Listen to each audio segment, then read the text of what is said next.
The word they are chanting is resignation. Public fury has erupted in Tehran, piling pressure on Iran's leadership after the military admitted mistakenly shooting down a Ukrainian airliner. All 176 on board were killed in Wednesday's missile strike, and many were Iranians. Relatives and friends of those who died held a vigil outside a Tehran university on Saturday.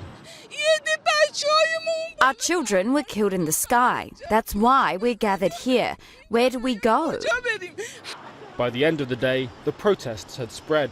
Riot police firing tear gas at thousands on the streets in the capital and a host of other cities. Some chanted "Death to the dictator," directing their anger at Iran's top authority Ayatollah Ali Khamenei. On Sunday, Tehran residents said police had stepped up their presence. But the criticism is not only coming from the public. At least 2 moderate newspapers on Sunday said those responsible for the tragedy should resign. While criticism of the authorities is not unusual in Iran, it tends to stay in narrow boundaries. But the press attacks and public outcry add to challenges already facing Iran's establishment, which in November saw the country's bloodiest unrest since the 1979 Islamic Revolution. Authorities had vigorously denied responsibility for downing the plane, prior to Saturday's volte-face from commanders of the elite Revolutionary Guard.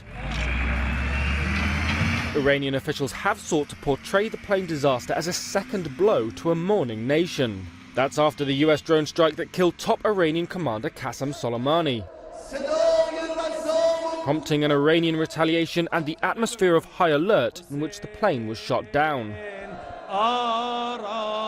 Soleimani's funeral had prompted huge public gatherings, which authorities described as a display of national unity. But such emotions have been quickly overshadowed, and on Saturday some protesters tore up pictures of the slain general. As the protests spread, US President Donald Trump took to Twitter, posting in English and Farsi that we are following your protests closely and are inspired by your courage.